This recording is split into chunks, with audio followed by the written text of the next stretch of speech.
You end up pulling up this app. You're like, oh, it's actually doing like 7K in MRR, 8K in MRR. I mean, it wasn't even included in the 50K a month, right? I'm like, you're making 10% extra of your monthly income. Then my mom's like, let me go see if I have money. She goes to her purse. She doesn't have any money, and obviously. Then I see my mom in the corner of like the kitchen just like crying her eyes out, and I was just like, this can't be my life, bro. Like, I just can't.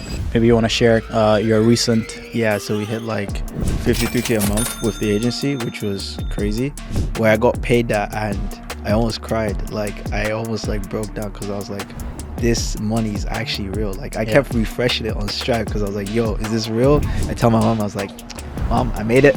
I ain't going to uni no more. You genuinely did change my life, honestly. 5 years from now? A little what? A little 50 mil? A little 50 mil ski. Some people will kind of like feel like we're not podcasters. We don't do a podcast for a living. So, and we had not necessarily prepared for this talk, but I think we know each other enough to kind of like just take it wherever you want to go. When I was in London, at least one of the things that I was thinking about when I was in London was for sure to kind of like meet you, catch up with everything you've been doing. The thing that triggered this was because I think it was 2 weeks ago? Yeah. 2 weekends ago, you messaged me on I think you tried to message me on Instagram. And it couldn't work, yeah. No. But it couldn't work. I think, my IG was down. You couldn't send messages. I had 7 days in jail on Instagram, and then you ended up messaging me on WhatsApp. I was like, oh, okay, hey, what's up? And then you're like, hey, I just hit my biggest month. And, I'm just trying to figure out, like, hey, what should I focus on in the next to get to the next level, right? And I was like, holy shit, that's really sick. Maybe you want to share kind of like your recent biggest target? Month. Yeah, so we hit like 53K a month with the agency, which was crazy.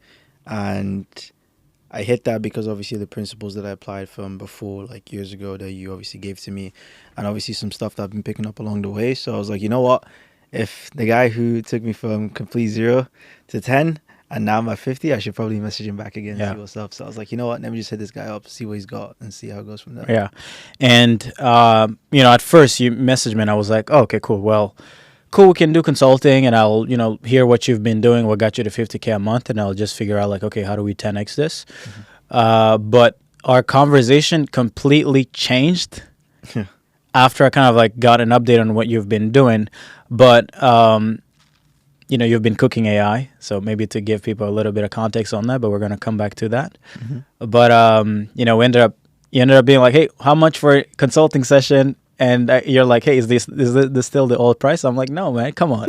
Can't be trying to fucking downplay or like kind of like get a discount, bro. You're now playing with the big boys, so now you got to pay big boys price, And then you ended up paying the invoice, so that was cool. And then we got on a call. It was Sunday. It was like 4 p.m. my time, Canada. How late was it in the UK? It was like 9 p.m. for me. 9 p.m? Yeah. Cool. So I go into your business. I audit kind of like, okay, where is this revenue coming from? Where is this revenue coming from?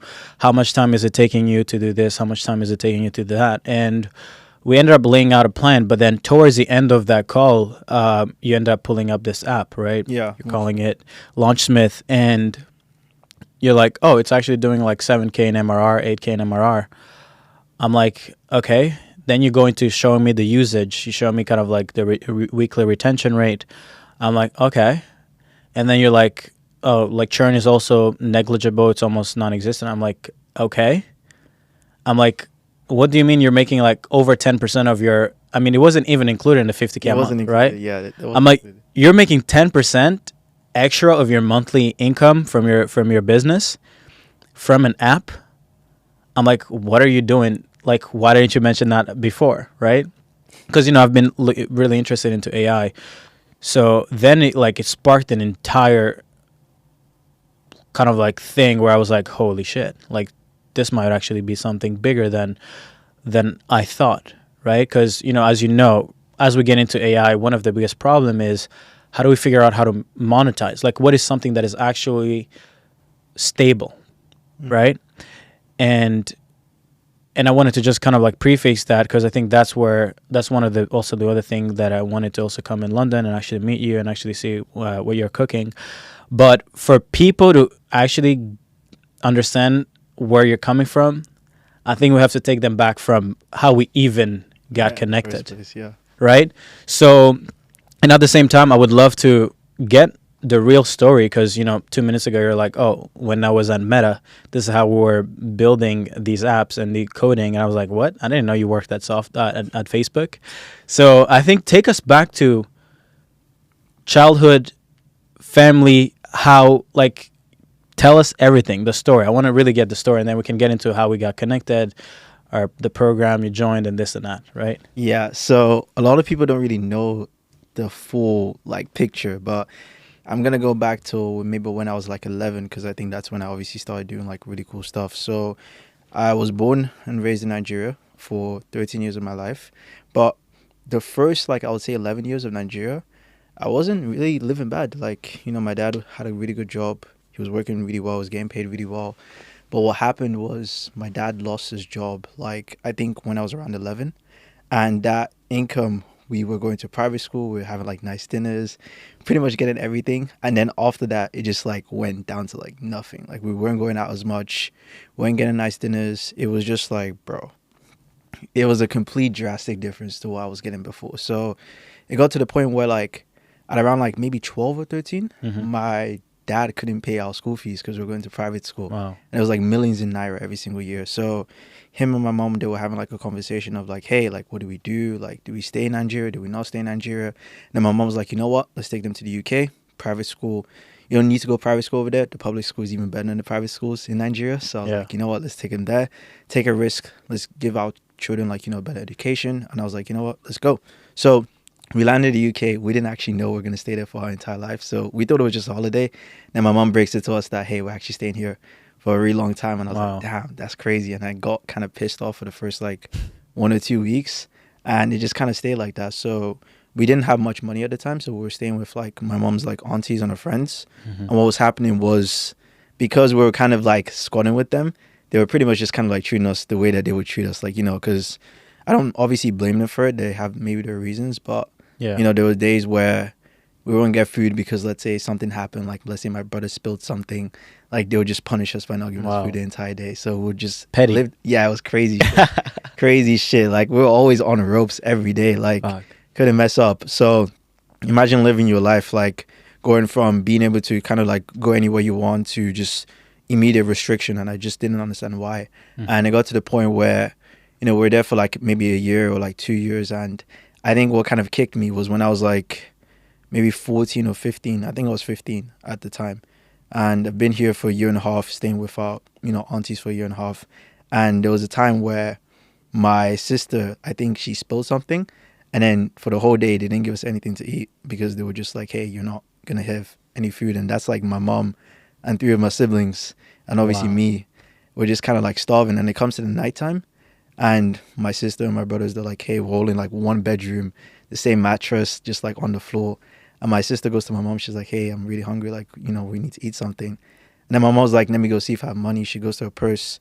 She doesn't have any money. And obviously she kind of says, we just have to thug it out. And then I go to the toilet to go pee. And then I see my mom in the corner of like the kitchen, just like crying her eyes out. And I was just like, this can't be my life, bro. Like, I just can't. And then I think that day, like 15, I was just researching how to make money online like every day. Like I was looking at YouTube videos, watching every single reel I could find, like everything. And I think I wasted like my first year of trying to make money online because I was just watching like horrible videos. I was doing surveys and shit. I was getting like $1, $2 for like surveys. Yeah. And then I think I came across one video. I can't remember who made the video, but the guy in the video says, if you want to make money online, you need to provide value. It sounds so basic. Obviously, everyone knows that. But at the time, I was like 15. I was like, yo, switch my brain. And I was like, what can I provide that's valuable? So I go on Google and I type valuable skills to provide online to make money. And then there's like a list of 10 things. And I see programming in the middle. And I was like, oh, I could probably learn that. I have this computer from when I was in Nigeria. I could probably learn programming. So there's like a course that I bought for like £12 that had like 300 hours worth of videos on like programming. I started there. So I would just sit like maybe 5-6 hours a day on the computer just learning programming. And then I eventually go to college to study that because I was like, I want to be really good at this. And then I become really good. And then my teachers actually saw me first and like, hey, you can make really cool websites. Why don't you make me a website for my business? And then I make him a website, and then it was a good website. He gives me referrals. And then I started getting like more and more jobs. So I got like £50 for a website. I got like £100. And that was when I started making like actual money online. I was like 16. And I got it to the point where I made, I think, my first 1K a month doing like websites. At what age? Yeah, I like 16.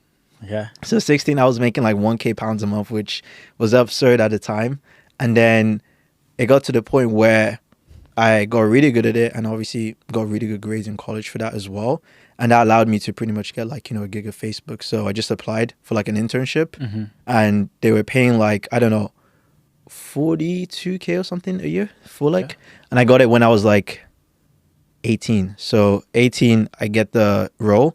But it only lasted like 3-ish months, because what happened was, this was when Meta went from Facebook to Meta. So they changed their name and they lost like billions, Crazy. like literally like crazy. So there was guys that were there for like 10, 15 years. Everyone got laid fired? off. They got fired. Everyone got fired because they had to like cut costs. So I was kind of like stuck with, okay, cool.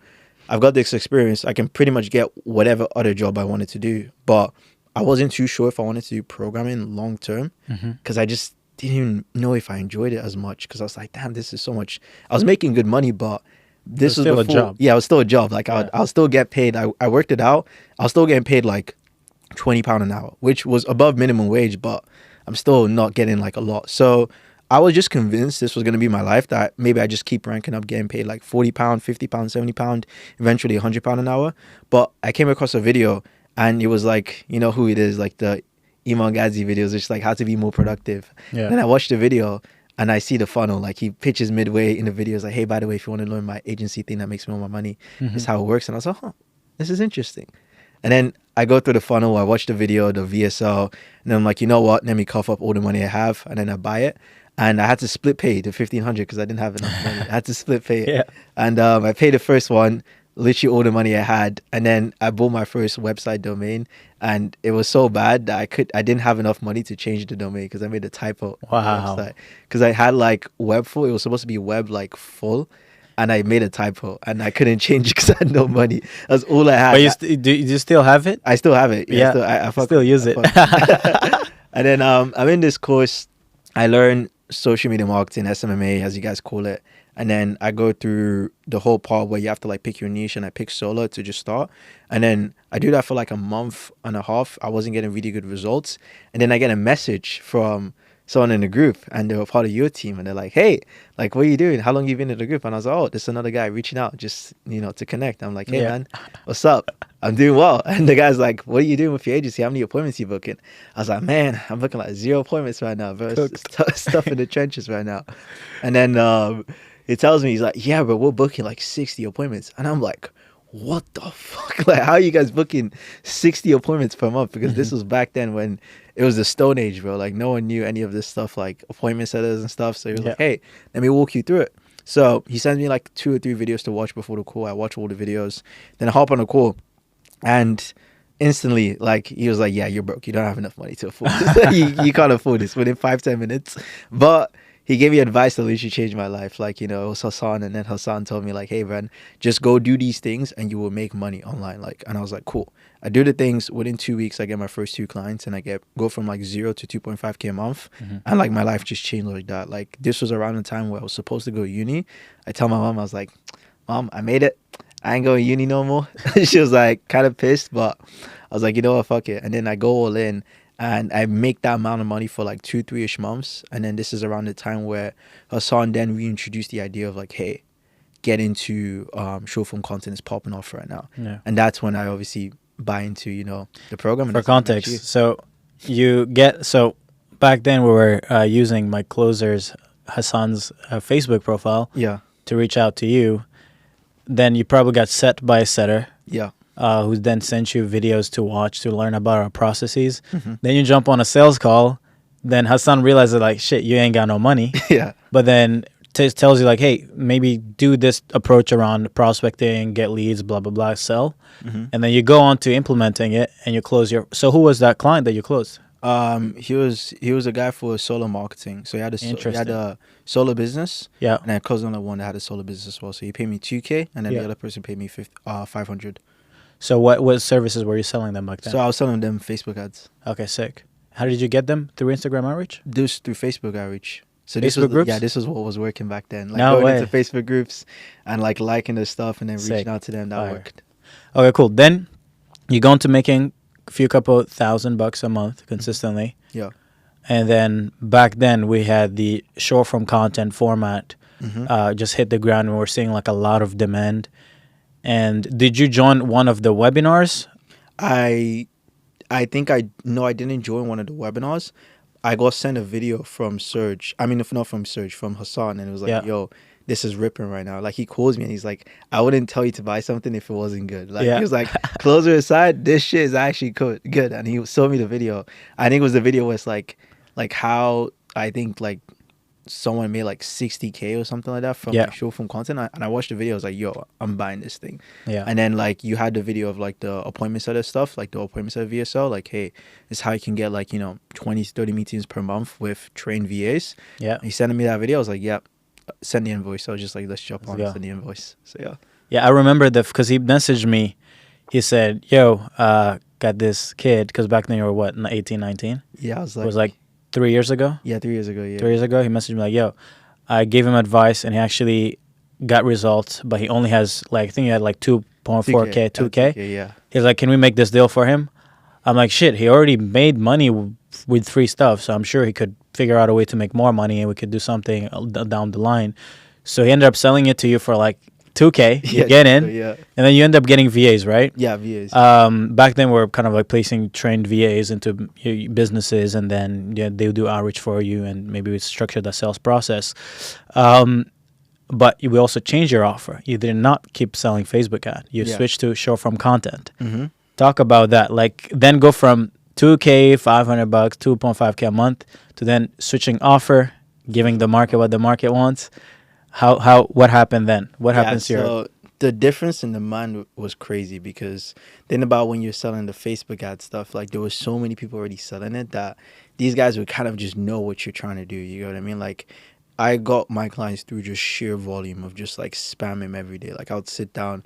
I wouldn't sleep if I wouldn't send 100 outreaches a day. Like I did that for 2 weeks straight. Like I just wouldn't sleep. And then when I switched to this, like the level of demand was just crazy because people just wanted it. So the response rate was a lot higher, and like people just wanted to obviously book in calls. And then what I did was I reverse engineered like how you guys kind of got me initially to like get into the program. So I was like, maybe I can try this process. And then when I reverse engineered that just like took a completely different turn. Like I was signing clients like every week basically. So I went from like making 2.5K every month to then making my first 5, then the first 8, and then like I initially did like 12,000 within like 3 months of just like using that entire process. And then so many people were getting book calls and meetings. If I was better at sales at the time, I probably would have been able to make more, honestly. Yeah. So yeah. Sick. Then take us from there. So Yeah. that was, you joined like entry program, and then you started your short-form content agency, leverage the VAs, the value video process, find people in Facebook groups, send assets, send them the thing they want. So now you do more partnership. You partner with people launching info offers, coaching offers, and then you help them launch it and scale it. Yeah. But like that was what, a year and a half, 2 years transition? Because last time we worked together was what, 2022? Yeah, 2023 or something. Yeah, Yeah, so like 2 years ago. Yeah. So how did it happen? So basically what was happening was I was getting clients, but after like 3 to 4 months, transparently, they were like, hey, bro, we have to revisit everything, because they weren't making money from the videos. Yeah. So I had this situation where people love the videos, they like the content, but I'm like, hey, man, I ain't making no money, so I can't keep paying you every month. So I was obsessed with figuring out, okay, cool, how can I make my clients money so that they just don't leave me, so I don't have to keep getting new clients every month, because that was like the situation I was in. So what initially happened was, at the time, I was looking at different videos of how people are making money from the content, because there was really no videos out there on how to do it. And then I came across a video of a guy saying like, hey, just message people that are liking your videos and you'll get appointments. And I was like, oh, that's really cool. So what I told my client to do it first. So my client that was paying me at the time for the longest was like, hey, just message the people who are liking your videos. And he started doing that, and he started getting booked calls. He was like, hey, I booked my first call, booked my second call. And I was like, holy shit, this could be a service. So I then thought to myself, what if I just took the whole brain of like, hey, what if instead of the VAs doing cold outreach, they're doing warm outreach to the people who are like liking the stuff. So the VA that was doing outreach for me, I told us to stop. I was like, hey, this new client that we signed, start doing outreach for him. So start messaging his warm followers. And then he started getting book calls. And then he closed his first call from it. I was like, holy shit, this could be a service. So then it transitioned to us doing the content, to us coming in, giving you a content system, and then placing an appointment setter. It's going to engage with all the new likes that we're getting you and get you book calls in your calendar. So that then became something different. And the person who gave me the idea at the time was like, this was around where it wasn't called growth operating, but it was just a normal agency. Like this was like before like Yusuf was doing it, Malcolm was doing it, and they were like, hey, just upsell your client on this. So I pitched my client this whole new like playbook, and it was like 4K, and I was like, boom, paid. And then I gave him the appointment, said I gave him the book, calls and whatever. Yeah. And he went from 0 to like 40K a month in his first month. And that was like my big case study. And then I just started getting referrals and clients from there. So that's kind of like how the whole like transition started. It was like my clients were leaving because of something that I didn't have. Yeah. So I just figured out a way to just provide that.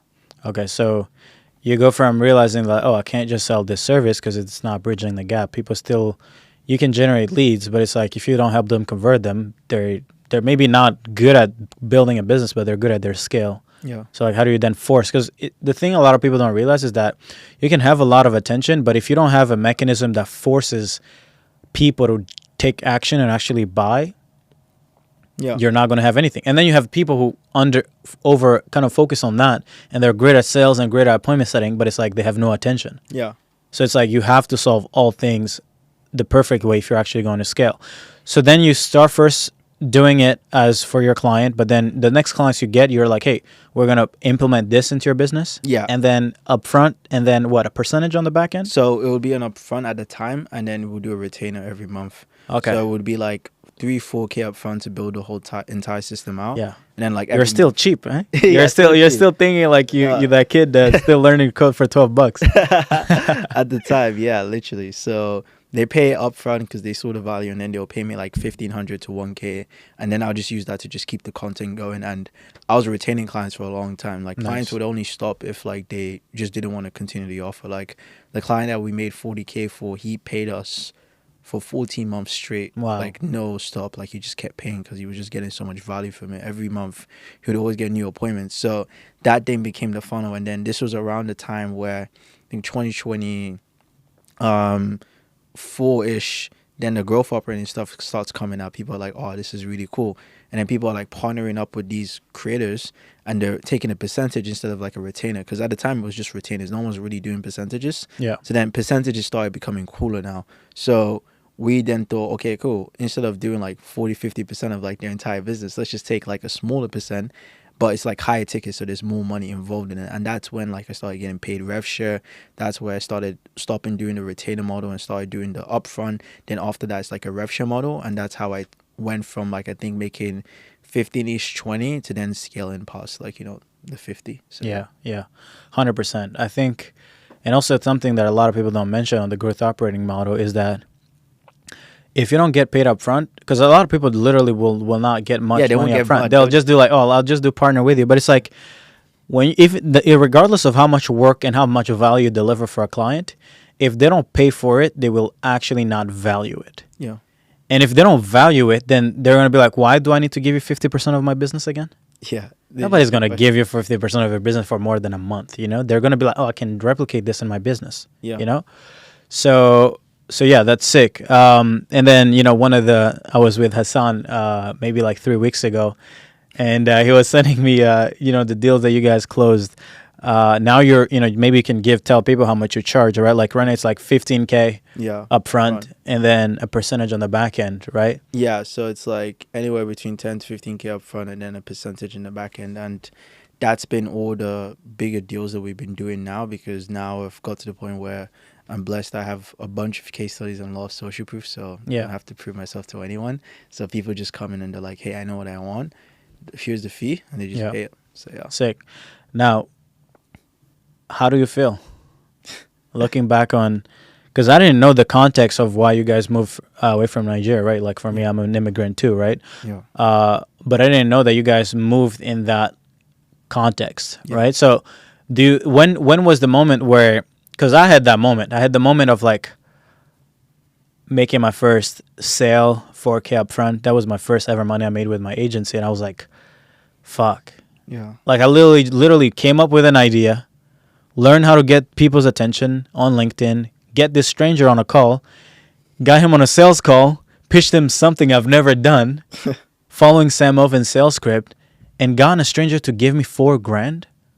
In the grand scheme of things, it's not a lot, but it's like I was still making 2K a month. So I was like, bro, this guy just gave me 2 months worth of income, and I only spoke with him twice on a sales call. That's crazy. It's like, bro, I can turn thought into money. I'm like, holy shit, this is how you fucking make billions. Yeah. And from that moment on, I was like, oh, it's good. And when you make your first 10K a month, I was like, holy shit, this is fucking scary, right? Yeah. But like for you, when was that moment? Yeah. That moment came with my first sale, the first 2K, where I got paid that, and I almost cried. Like I almost like broke down because I was like, this money is actually real. Like I kept refreshing it on Stripe because I was like, yo, is this real? Is it gonna go away? And it was like, it was still there, and I was like, no way. And then when it got paid out to my bank account, I was like, yo, this is insane. Like I was like, I think that was the most dopamine I've ever got from a payment, the 2K. I think the first one always hits different. Like First one always hits different. But then everything after that was just obviously like, it was cool. But the first one, like I remember that so well. And I think the second time I realized where like I was actually making, like I was actually well off and I was out of survival mode was when I hit my first, like I think it was 30K profit to keep, like after expenses and everything. And I was like, damn, I'm not broke anymore type thing. Like I was like, obviously like there's still levels to the game, but I was like, I can take care of like my family now, So that's when obviously my mom doesn't pay rent anymore. Like I take care of that, like groceries, I take care of that as well too. Like, yeah, it's a surreal feeling because if you kind of told me that you'd be at this point like 2 years ago, I wouldn't believe you. I could barely speak English at 13. It was tough. So, yeah. But how does it feel knowing that like you're taking care of your family now? Yeah, it's a good feeling. Honestly, it's a feeling where it's hard to describe. Like you have to kind of like experience it in a way, but I'm just eternally grateful, and I just don't take it for granted, because I think every time I look at it, I remind myself of how much work it took to get to that point, and it's just a voice in the back of your mind to just be like, don't take it for granted. Like, be in the moment, enjoy it, and just keep working, because like these people don't get to experience stuff like this. Like, I see shit every day. Like people, I see parents like, walking around like late in the night because they're providing for their kids, and it's like, it's tough. Like most people don't realize how well off that we actually have it. Like when you look at like the outside world, like most people can't even fathom conversations like this. They can't fathom 50K in a month. Like even with your stuff, they can't even fathom like 400, 500K in a month. Like they can't comprehend this. So that's something where I don't take it for most granted. people watching this will be like, oh, here's another course seller.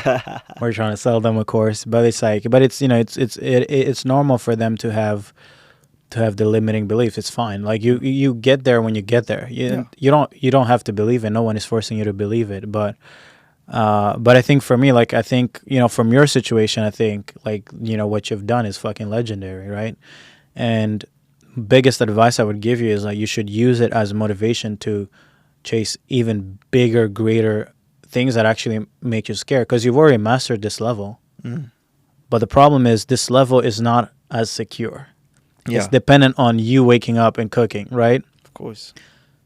So like especially now, you have responsibility. Technically you have a family, right? You have a family at 21 years old. So it's like, and I always give advice this to clients. I'm like, man, when it gets easy, you go harder. You go so hard that like in 1 year you can do so much more that like it sets your entire generation good. You don't need 10 years. You don't need to wait till you're 35 to do that, right? Yeah. So, and that's why for me I wanted to do this pod, because I think that like the best thing that I can even do with you is like, just you've already proved that you can do this thing. Now, can you get to the next one? Right? Now, let's talk about what you've been doing also on the AI stuff, Yeah. because I think that's going to be super important. So you've been doing the growth operating stuff, Yeah. also doing consulting here and there with on the side. Got to 50K a month, but then you started building this app called the Launchsmith, Yeah. right? Want to explain kind of people what it does Yeah. a little Yeah. bit? So like, the original idea with this was for agency clients. Like, me and partner Yusuf wanted to get more clients for the agency at the time, and we didn't want to do the work. We were lazy guys. We were like, yo, we have to make email sequences, VSLs. You have to build all these things out, and we're like, how can we like automate this in a way? And at the time, I didn't think it was possible. I was like, why has no one done this? Like, it should be straightforward. But after looking into the code and just like sitting down and trying to figure it out, I was like, this is not that difficult to build. Like, it doesn't look that complicated on the surface. So then I actually go in and build it out. I build out like a little MVP, and we were just using it for ourselves. And then what happened is like other people start to see it. They're like, hey, how'd you make this? And I was like, oh yeah, we're using this software. And they're like, yo, can I pay it? And I was like, oh, you can't really buy it right now. It's just there, but if you want to, you can. So I just made a price on the spot. Like, hey, like it's gonna be $297. The guy literally is like, pay. And I was like, starts using it, and it's like, yo, this is sick. And this is when the software didn't even look like what it looks like right now. It was like a one-page software. And I was like, yo, this is something. And then we started seeing more and more demand for it. Like, we'll just tease it here and there on stories. Like, we'll make like a little post, add it to a YouTube video. And then what happened is a lot of people were seeing how it would help them save a lot of time, but most importantly, cut their costs. Like, they wouldn't have to like pay people as much because AI can do most of it. Because it's not like you can't do the stuff with like ChatGPT and Claude. It's just that it takes so much time to do it, because you have to put your client information, make the changes, type everything out, and then find the swipe files. You come in, everything's already pre-built for you. Yeah. All you have to do is just like press a button, generate it. If you don't like it, you can highlight what you don't like. You can change it on the spot, just like that. So the idea is you leave with a good output with like the least amount of changes possible. And then you can just put that into whatever sequences do you need to do to launch any coaching offer. So that's kind of like what the vision was at the time. And now it's got to the point where we have like, multiple different users using it, and like it's scaled to like, I think like 9.8 MRR, just to be specific, just south of 10K, which is kind of crazy. And with barely any marketing, like I make like 1 or 2 stories, or like do a YouTube video about it, and like I get maybe 3 or 4 people message me, yo, can I buy it? They buy it, and we just take it from there. Yeah, maybe to kind of like explain it a little bit better, because I think you're maybe explaining it from the perspective of the guy who built it, but maybe I can explain it a little bit more on like the potential that this has. So a lot of people know that AI is changing the entire game, right? Like I literally was on a call right now with a guy doing over $1 million a year. And he's also trying to figure out, like, I know AI is going to change everything, might run me out of business, but, like, then how do I apply better? Like, the problem is not that AI stuff isn't there. Like, there's a bunch of tools. Like, there is a bunch of AI voice agents. There is ChatGPT. You could build GPTs and assistants. You have a lot of, bots for DMs and this and that. But the problem is, like, okay, cool, but those are all $20 a month. Yeah.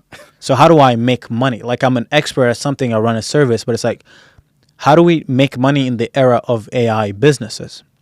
So for me, I want to get back to your thing, because I think, let me just preface this, because I want to explain to the people listening to this what has been the biggest challenge for me. It was in understanding, like, the thing that makes people money is there's more people wanting this than the people supplying it. Yeah. The moment that the supply and demand hits equilibrium, it's like now you're going to have to make no money and just make enough to make a living, right? Mm-hmm. Like when you were selling Facebook ad, right?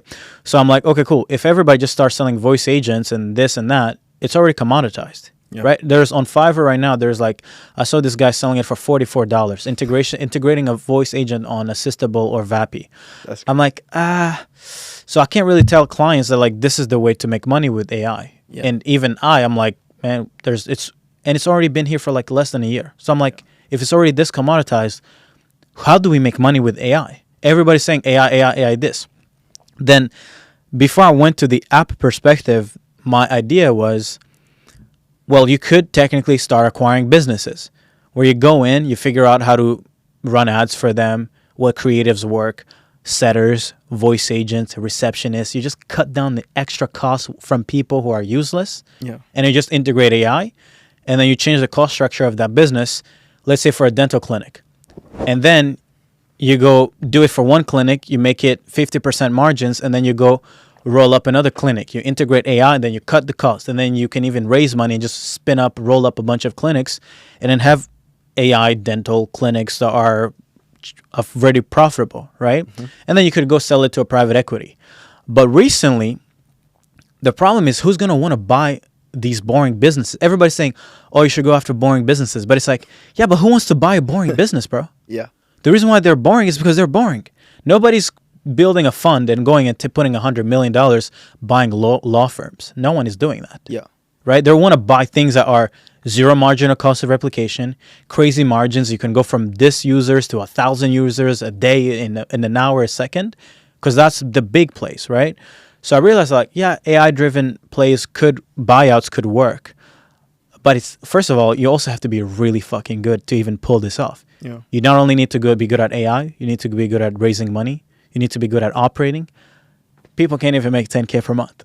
Like, yeah. I'm not going to go to the market and be like, hey, guys, let's figure out how to use AI and cut the cost of these businesses, and then we acquire them and we just keep the profit rolling, or we exit them. That does not work. Most people will never figure out. But then there was this idea of an app, but I couldn't really picture it. I couldn't picture because I'm not a programmer. I'm not in the tech world, right? Yeah. But then when we had the chat, a light bulb lit up, right? Essentially, what Muhis has done is he runs specific processes and systems to help your partners, right? Yeah. When you get a new client, you need to make sure that he has something worth selling. He needs to have an asset that sells a VSL, whatever, a funnel, landing page, that sells the product, or educates people on what he's selling. You need to get them attention. You need to then, when you get attention, people don't buy right away. They need to be nurtured. So you need a way to send them emails every day, blah, blah, blah, content, whatever. And you also need to set and convert people into appointments and then get money from them, right?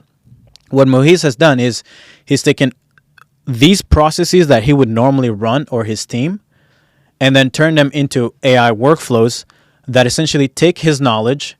So, maybe you've taken knowledge bases, you've prompted it to do the thing that you normally would do. The same way your brain thinks on, like, how do I write a VSL? Okay, who are you calling out? Who's the ICP? Then, okay, proof, because you need proof, so people are not going to believe you. Yeah. And then you take all those steps, and then you train an agent to do what you do, right? But what you've also now started doing is that you're now started taking it for all the steps. How to build VSLs, how to build landing page, school communities, how to build your how to run emails, etc., etc. And then you've built this app so that people can either leverage it to essentially serve their clients, because they can essentially take your process, your frameworks, and help clients without having to pay anything other than the cost of the subscription. Yeah. Right? When I saw this ability to be able to take knowledge and then productize it and have it deliver on behalf of the user, I was like, holy shit. Yeah. I was like, whoa. I was like, that's the perfect world. Because us service providers, right? Everybody in the info space coaching, they don't think they're service providers, but like, you are a service provider. Yeah. You're just delivering it through information, right? And I was like, oh my God. Because we all have these two problems. Service providers, either who are generally doing things for people, the more they do, the less money they make. Yeah. Fulfillment gets up, operational complexity, you scale, it's not fun. Info, coaching, consulting, yes, you can scale to the moon, but you're incapable of retaining clients. You're incapable of retaining revenue. And what's the point of a business that can make $1 million a month, but the next month they're back at zero? It's crazy. It's useless, right? Yeah. But if you have an app that takes the information and then delivers it almost like an agency right in the middle, and then you monetize as a software, it's like every problem, all of our problems, whether that be the agency model problem of as you scale, you make less money, profit margins, and this year you can scale, but nobody gets results because nobody takes action. An AI platform that runs a specific playbook, because you're running a specific playbook. Your way of scaling info coaching is not the same as everybody else, because there's a lot of different playbooks to do the thing. Yeah. Right? So I was like, holy shit. There is room to go into all these verticals, all these niches. We know how to help someone with the results with human labor, but then we take all our processes or our systems and then we build an app that does the same thing. Yeah. When that insight came up, I was like, how do we get this to 300K a month? How do we scale it? Right? Yeah. Because I do, one of the businesses that I've kind of like learned a lot from is I studied this guy called, his name is Mark Leonard. He founded Constellation Software. They're essentially software businesses. It's not really software business. It's just that they essentially acquire $2 to $5 million vertical market softwares that specifically focus in like healthcare, niche, small TAM, not worth getting into it. And what they do is they acquire them. They're like, hey, we're going to help you improve the however you work. We're going to try to scale you. But then they own them. They have over 500 VMS, and they do over, I think they're probably over 1,000 at this point, but they do $10 billion a year. Wow. And over like $1 billion in profit, net free cash flow. Like $1 billion just drops in the bank account every 12 months, right? And from understanding that playbook of running a business, I was like, shit, why don't we do it? Yeah. I'm like, we build agencies every day. We build info offers, but it's like all of these little businesses are so hard to scale because they're just meant to not scale. I'm like, AI? Maybe God put AI in the world, to be honest, to save us. AI is our savior. And it's like now we can productize our knowledge and stop being slaves to our business and to our success. Yeah. And then we just let people use, so anybody who's an expert can now go build their intelligence into an AI platform that does deliver, right? So just wanted to kind of like give that context so people can see the bigger vision. And the goal would be your app, maybe another app, another 10, 15, 20, 30 apps that does specific playbooks. You put them in a portfolio and then, you print to millions profit. And that would be valuable for anyone to invest in it because it has it has usage. It has literally value because people pay every time it's used, Yeah, they actually utilize it. That was one thing that really surprised me when I got into the software game. Like the amount of effort that's required to sell something when it's actually good is just like nothing. Like people just hop on and they're like, yeah, I want to buy it. Like, and we were doing demo calls to sell it. And what we'll do is we'll demo the actual product. So we'll be like, hey, give us your client information. We get the client information. We make like a VSL for them. They read it on the call and they're like, wow, this is crazy. Yeah. And then they just pay. And then after that, like they just keep using it. So the only time you have stuff is if there's like bugs that come up or whatnot. But I've never really experienced something where, because I know Alex Mosey used to say like, hey, if you have a really good product, it sells itself. I never experienced it until I got into software. I was like, it actually just sells itself. Like, if you just push it out a little bit and people actually use it and it's good, like you've got yourself a money printing machine, honestly. Yeah, 100%. And I think that, now the issue is that you can't build that app unless you're also good at the process. Because if you are an engineer, and that was your full-time thing, you probably would have never built what you've built, right? Yeah, of course. So that's one thing I realized because I've been doing a lot of research, just trying to, just doing a lot of market research. And I'm like, why do engineers and product builders not build these AI apps and just make billions? Yeah. And these guys are on YouTube channels where beginners are learning how to being sold AI. And they're also there being like, oh, but I don't know what to build, but I can build anything. I'm like, holy shit. So then, to be honest, I've realized that like, people with specific, who are subject matter experts are probably better positioned on knowing what to build than the actual person who will be vibe coding the actual app. Of course. Yeah. Right? I've noticed that as well too, because like, I guess all the engineers that I know, like personally, because I have like obviously engineer friends that worked where I was working at, and a lot of them, they're almost kind of trained to have a roadmap to follow to actually do it. Like they can't really think for themselves unless it's within like a specific like environment where you have to think for yourself. Like for example, if let's say there's a bug that comes up, they can think for themselves of like how to figure it out and solve it. But let's say for example, there's a situation where the user is like, hey, I think this could be way better if we had this feature in there. They wouldn't think of that. They would just think of like, let me just solve the surface level code stuff and then everything's good. Because that's how we were kind of trained to work. Like you come in, there's already a scope of work. Yeah. You just go implement it. You build everything out, and then you submit the scope of You work. solve problems, but you don't really create. Yeah. You can't create a vision. You don't Yeah. really create an idea. You don't create the ideas, and I've noticed that, especially nowadays, like a lot of developers, they don't really have that like idea brain because they're not in that world. Like they're in their like coding little world. They're just dealing with code and lines, but they're not actually in the real world, real like talking to people. Yeah, they're not talking to anyone, so they can't really understand like the problems that people face. So Yeah. that's why I've noticed there's so many, like I've met so many small engineers, like intelligent people, but like they just make like $30 an hour because they don't It's know crazy. how to make visions. Like It's intelligent crazy. people, crazy smart people. But I realized like there's levels to like being an engineer, right? Yeah. There's those are like, yeah, you're cool, you can build stuff, you can build technically anything. But then there's those like, yo, you can actually come up with an idea, put it together, market it, sell it, scale it, hire a team. And it's like, holy shit, right? Like, I don't know if you saw, I mean, sure you saw, but like the amount of money that Mark is throwing at like engineers from OpenAI, Yeah.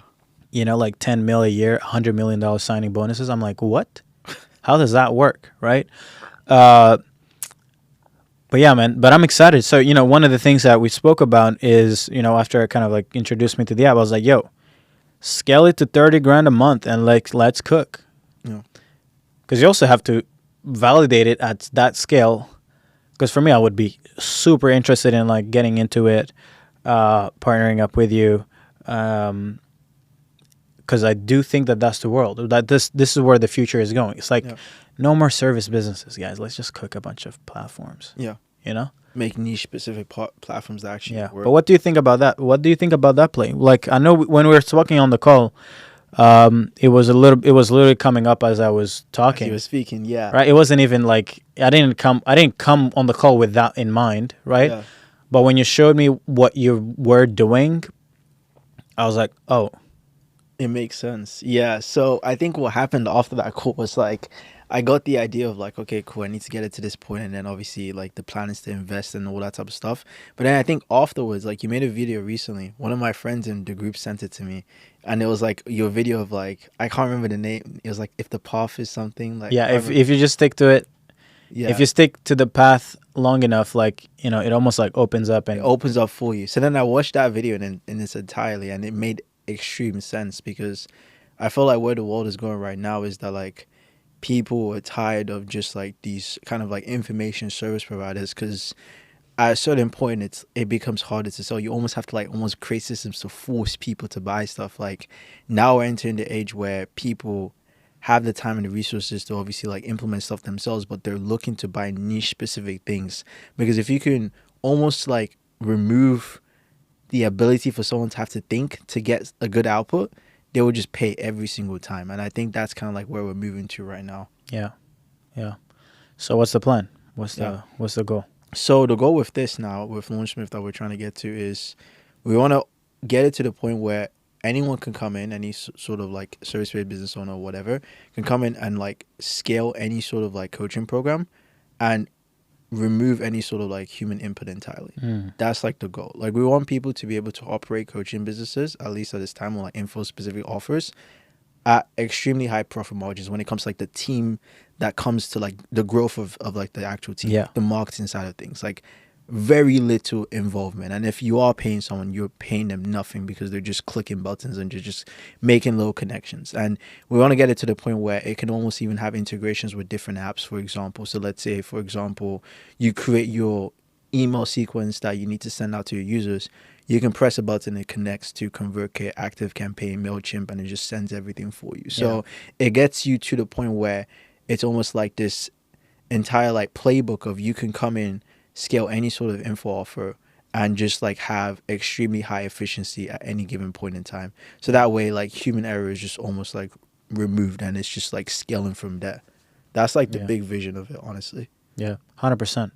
And I think there's like when this playbook gets fully mapped out and rolled out, I think, I mean, to be honest, like right now we might literally be, people will realize it. And this is where I see people, this is where people like don't understand.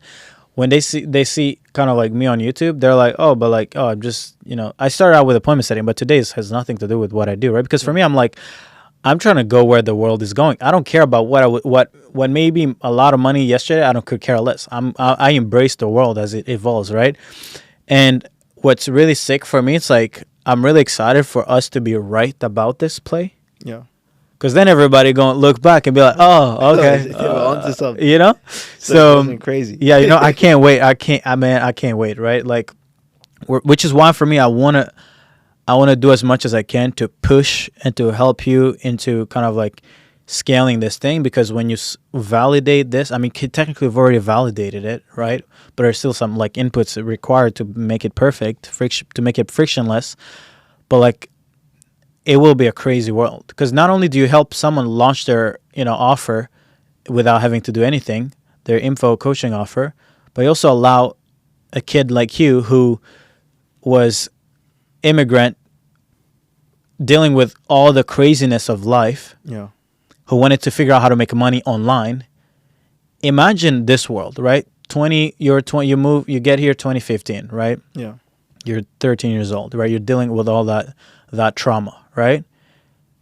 Back then, you had to spend $12 to learn how to code.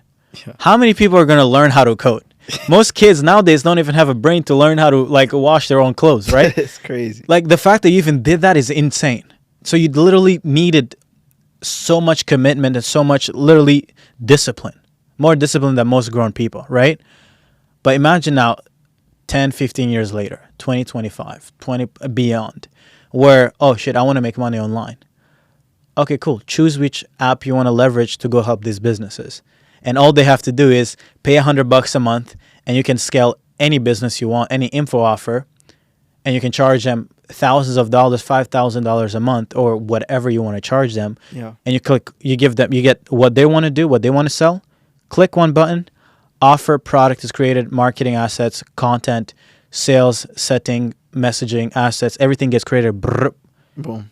And then that kid can then go in and literally change their entire life, family's life, because they just had the urge that they wanted to build something and to make money on their own. Not why do you have to go to school? Why do you have to get a job? Yeah. Pick a market, pick a platform, bridge the gap, click one button. The playbook is already embedded in the app. It's just your job to get as many people on that platform, and you get paid for as many customers you bring on. Like, bro, do you understand? Like, Yeah. coding versus just pick a platform and a niche. Yeah, it's crazy. Honestly, like, if there was the information that we had like right now back then, bro, I probably would have been a millionaire, bro. Like at this point, like, Right? I would have been gone, because you had to learn everything manually. Like even like now, there's like AI apps that allow you to make like other apps as well too. Yep. That wasn't there. Like, you have to learn it from the ground up. You have to debug yourself.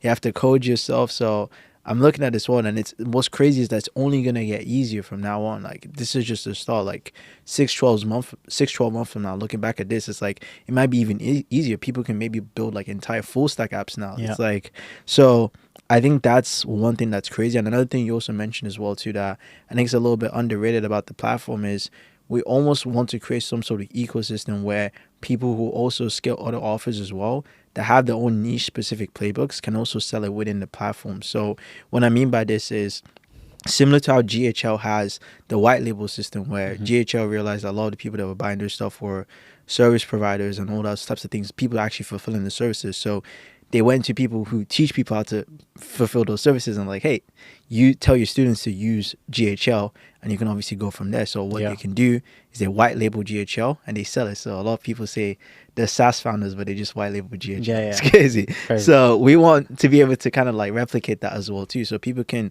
come into the platform. We already have the system built out. They can white label the actual platform itself, make it their own, call it whatever they want to call it, and then have their own niche specific playbooks to scale any offer. So if someone has their funnel that's like, hey, my funnel is better than whatever funnel you have, use mine.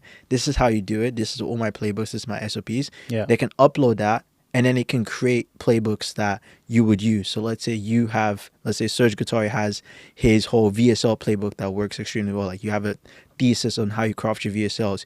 You can give the AI videos, strategies, different examples of your VSLs. It creates the entire prompt for you, and you're like, hey, this is your VSL playbook. People can access it here in this app. Yeah. Then you can then go and be like, hey, I built my entire playbook using this application. People can then pay you monthly for it. You can then get rich off that. And we obviously get rich off that as well too. Yeah. So I think once it gets to that point, it just becomes a whole ecosystem where people can just come in. And because I don't want to be competing on like, I have the best funnel and I have the best system. I don't want to compete on that. You guys can compete with that. Yeah. I just want to give you the platform to facilitate that. Yep. So I think that could also take it to like the next level as well. 100%. 100%. Yeah, and that's the goal. That's crazy value. As you were building this, you probably realized some failure points that maybe like, oh, maybe this shouldn't be the right approach. This shouldn't be the right way. Like, what are things that you have kind of like learned along the way as you were building this? Because you're essentially trying to automate what you do in your day to day. So, but like, are there things that you notice that like, oh, trying to automate this is not it? Yeah.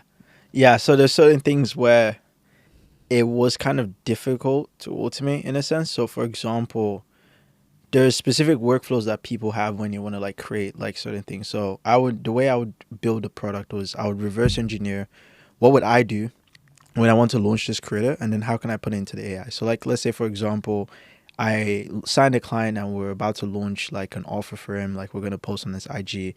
What I would do is I'll do market research. AI can do that. I would then create the offer. AI can do that. But then there's certain different things where it was almost harder to like automate that in a sense. Like, let's say for example, how warm is the audience? Like, is the audience like primed up? What type of education do they need? What type of market awareness do they have? A little bit more like advanced like stuff where the average operator wouldn't really understand those things or wouldn't even consider them. Yeah. So I found that kind of like market research part, like getting that data initially is difficult to like automate because everyone has different ways of doing it. So that was like one struggle that I would say I had. Another thing that's not related to like the struggle, but it was more of like a realization I had as well, was usage of the actual platform, because I actually track it. I see what we have a whole system where we can see what all the users are actually using, and we actually realized that a lot of users were coming back to things that they do on a regular basis, like emails and paid advertisements. That those were the two things that people would just use all the time. Like, and we would see around like a 50% like return rate every week. So 50% of the users would come back and use the platform every week. Yeah. And it was just those things. They would make the funnel and then they would just not touch the funnel, and they would only focus on like paid ads, emails every single time. So then moving forward, what are you thinking? Like, do you think, because I could see the bigger vision of having like a lot of different features and having, allowing it to be white labeled. But I guess this would be kind of like short term, long term. Yeah. If you're in a mindset of like actual like engineering and building an app, you would probably be like, oh, let's stick to what we're great at. Yeah. That's perfect at, instead of trying to be everything to everyone.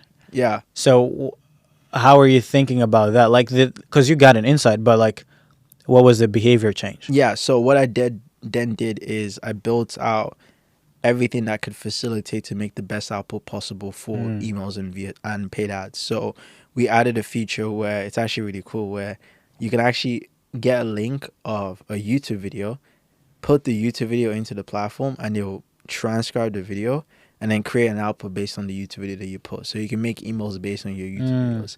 And we also added a feature where if, let's say, you mix a prompt, you can select like how many words you want in it. You can select like the tonality that you want it to utilize. So you can upload your client's YouTube videos so it can speak like your client, and then you can choose to either use that or not use that.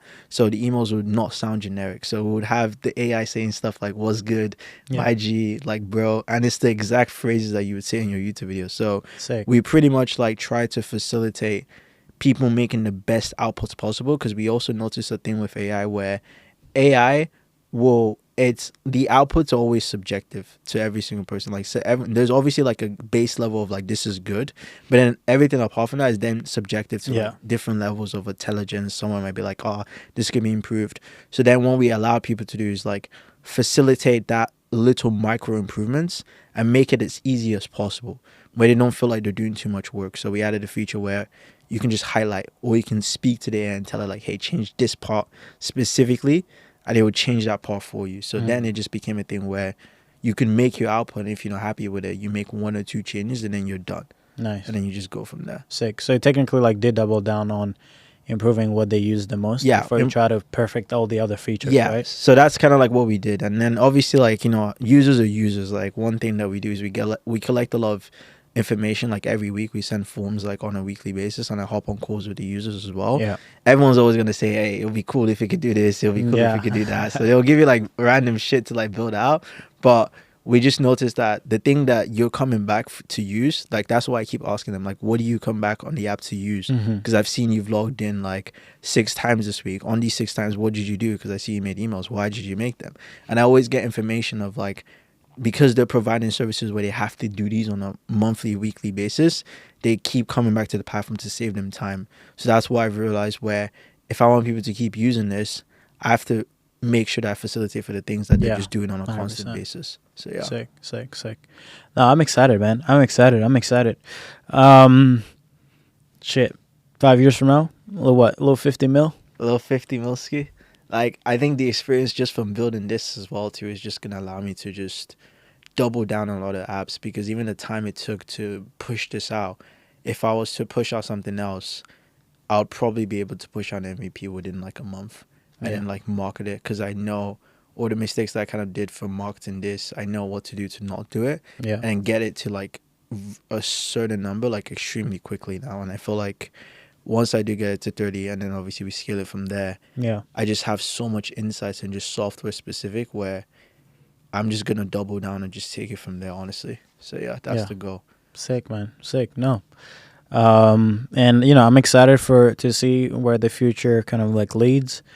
If we get the opportunity to work together, be happy to, scale it to the moon, be part of the, refinement of the product and things like that, leverage our community. That would be really sick. But yeah, I think it was good to just kind of like sit down, get your story out there, because it would be really sick to look back like a year from now, 2 years from now, and see kind of like see the change. Just see how we scale from there. So right now, 50K a month, 53K a month agency, 9.8K a month app. Let's come back a year from now, 2 years from now, 5 years from now, and see where the things are, right? But maybe to kind of like wrap it up, like what is some of the advices that you would give to the Muhiz who was 19, broke, couldn't buy anything?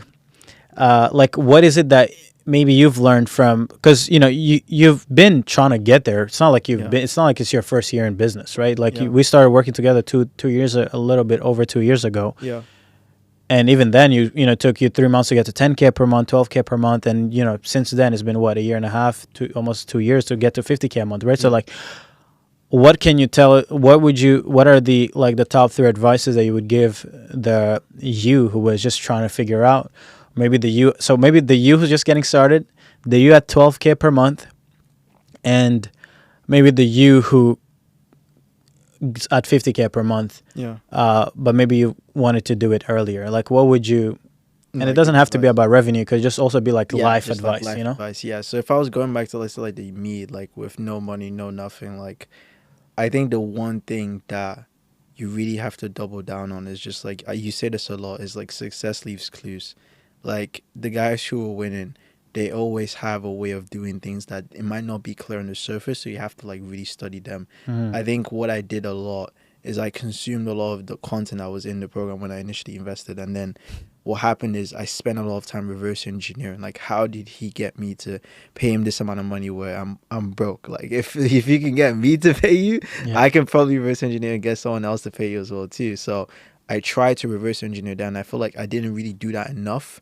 Like, even to the level of like even studying like the first person that initially sold me on this stuff in the first place, like email. Now he's talking about his entire strategies. It's all out there online. But if I sat down and tried to understand that, I could have sold that playbook to loads of different people and I would have made a ton of money. So I think just that would be the one thing, like success leaves clues. You want to hyper study the people, even if they don't show you how they're doing it, try figure out how they're doing it behind the scenes. And then the me that's making like, I don't know, 10 to 15K a month, where I was stuck there for a while, I didn't really understand how to productize and make like a simple conveyor belt for all of my clients. So I think the second level is then like productize your fulfillment to the point where you can just get people consistently and scale them. Because every single person I would bring on, it was a different thing. I'll close this guy on a 4K retainer.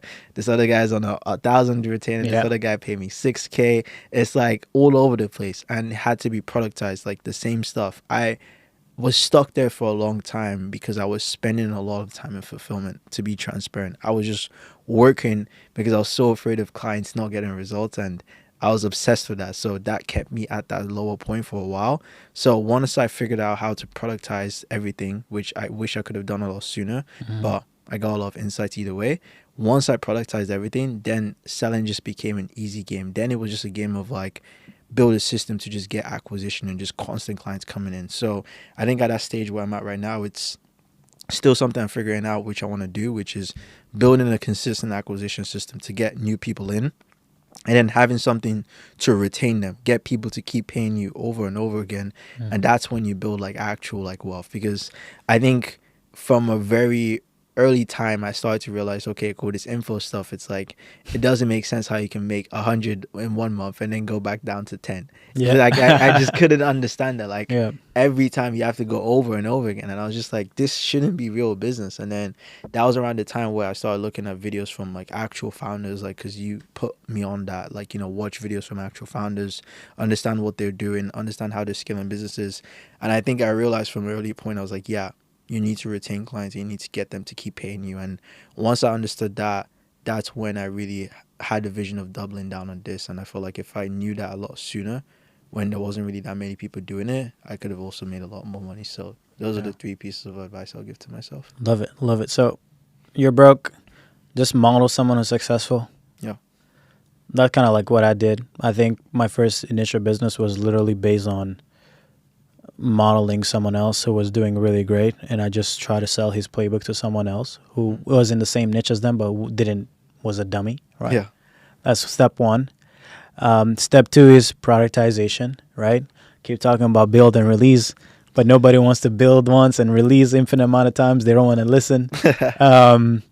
So that's super good. Like, right? Like I see so many entrepreneurs are like stuck at that 10 to 50K a month mark because they're like, oh, I'm just going to stack another retainer. No. Yeah. Scale is a function of like speed and volume, right? Like how much can you get and how fast can you get it every month? If you have to do custom work every time, I mean, I hope you're charging $1 million a month for each client because that's the only way you can buy time. But it's like if you have to get 1-2K a month retainer at a time, 5K, even 10K, you still don't scale. You run out of time before you run out of market, right? Yeah. Productization for sure to get to 50K, even 100K per month. But for you did it a little weird because it's like you were able to get to 50K a month without even having a predictable acquisition in place to actually constantly get your clients at scale because you were stuck in the trenches. But like now, you know, the same 50K a month business, low key could be a 250K a month business. You know what I mean? So it's just a function of like scaling acquisition. But you know, what's the point of scaling if you're not retaining clients? Exactly. So, which is where the app comes in. I think is gonna be really sick because then you don't need to necessarily build another thing. Your one-off thing where you kind of like build a system and scale someone could be that 15K, and then maybe the app is like $2-3 grand a year. Yeah. And everybody pays you 15K, then goes in. It's like a forever flywheel, you know. So yeah, I'm really excited, man. But yeah, no, thank you for jumping on the pod and just for locking in, man. Like so many people have, I've had a lot of clients, right? Yeah. So for me, I'm not gonna lie, it takes a lot of work to be where you're at. Yeah. Right. So many. I mean, I've had thousands, right? Yeah. So it's like success is not easy. You had your own story. You had your own skills that kind of like connected together, because I'm sure if you didn't go through what you went through in life, you probably would not be sitting there. Yeah. Right. So I mean, a lot of people who are not sitting there are gonna probably envy you, but it's like, well, you had to go through a shit time to get the courage to go through the bullshit you went through building the business. Because a lot of people probably think it was easy. 19, 21, making 50K. Anybody would trade that, but it's like, no. It's like there were a lot of late nights, a lot of investment that maybe you didn't make any money back. But everybody wants an assured path. But it's like, no, like you gotta you got to chase this thing, but you had no choice. Yeah. So which was funny enough. It was kind of like the blessing in disguise. But I tell people, like, just because they didn't go through what you went through doesn't mean that they shouldn't aim for what you have achieved. Yeah. So yeah, man, thanks for what you're cooking, and thanks for being a story for a lot of people who are probably gonna feel inspired after watching this, because 100%. Hopefully we get more people cooking and making a little bit of bags so we can work together. But yeah, man, thank you. Thank you so much for having me as well too, man. Like, yeah, it's like I know I keep saying it a lot because everyone's gonna say like, oh, keep saying it, but you genuinely did change my life, honestly, man. Like, if I didn't, like, it was scary because that was all the 2K I had in my account, and I was like, last two bands, like, bro, paying that via the next month, that shit was tough, but like if I didn't put that money in there, like, I don't think I'd even be here. Just the connections, the people that I met in the community, the advice, the golden nuggets when you would ask the right questions, when I would ask the right questions on the calls, and you just being present. Like, you didn't. I remember a long time you were taking coaching calls for people that paid you like for like a year ago, and you were still taking the coaching course. And I think at one point Hassan was telling me, he was like, oh, why is this guy even taking the coaching? Because he needs to focus more on making videos. But you genuinely wanted to help people. Like, you actually wanted to facilitate people, even if like sometimes it would not be the thing that you'd want to say. Like, you would say the truth. Like, sometimes there was stuff where maybe it's not in your best interest to say, but you would say the truth of like, this is how you have to do it. Like, sometimes you tell people those get coaching businesses, but it's like, you're just honest because you tell them like, look, this is not what's going to be here for the next couple of years. You say it as it is. And I feel like a lot of people, they don't market with honesty that way, and that's one thing I've respected about you, and I feel like that's why you're still here today, like, because you've always just been transparent of where everything's going. Like, even when you leverage trends, you say, hey, it's a trend, I'm just leveraging it, it's the truth. And I think that's kind of like what I admire about you a lot, and I appreciate you not changing your values to make as much money as possible, because you've had multiple opportunities to do that, and we're still here today because like you stay true to yourself, and I massively respect that, man. Thank you. Yeah, no, I cook and you cook bigger, so I'm like, I'm gonna just take a piece of that and then I'm chilling. No, but for me, like, one of the things that I've realized recently is that so many people view their offers as like an opportunity to just make money. But I've realized that, like, man, if I can get my clients to become great founders, and because everybody goes on to take my stuff and then their stuff and then other people's stuff and come up with their own vision. It's like, let's say like an industry like venture capitalists, right? They just go find a bunch of people cooking, building stuff, and then they just put money into it. But it's like, for me, I get the opportunity to almost be at the stage where it's like, I almost like help create a focus for that person. So it's like, if that person goes on to kind of like building something great, like, that's actually where I want to focus on the person. Like, for sure, I think client acquisition, that area has been a great business for me, cash flow. But the amount of talent that has come out, like you, like a lot of clients making millions of dollars at a young age, or maybe at an older age, but who just printing. Like, for me, that's when the game starts. Yeah. Because what I do, it's cool, whatever, right? But it's like, then opportunities like this open up, and then we can build something even greater, right? Because then we're multiplying leverage. 100%. So yeah, man, was super excited to do this pod, and I think a lot of people watching this will find it helpful. So hopefully we see more people cooking. Like, I'm like, why is nobody cooking, Yeah, I don't know, bro. They don't know the source. Hopefully this inspires people to start cooking more, bro. So let's make it happen. Thank you, guys. If you guys ever want to get in the trenches and cook and build something, make a little bit of dough, just hit us up. Mohi's Launchsmith app, scaling soon. If you guys want to know more, comment below, and then we'll send you the details, the invoice preferably. And then you just pay it, don't ask questions, and then just give us feedback to make the app better. But let's get to work. Let's get to work. Ciao.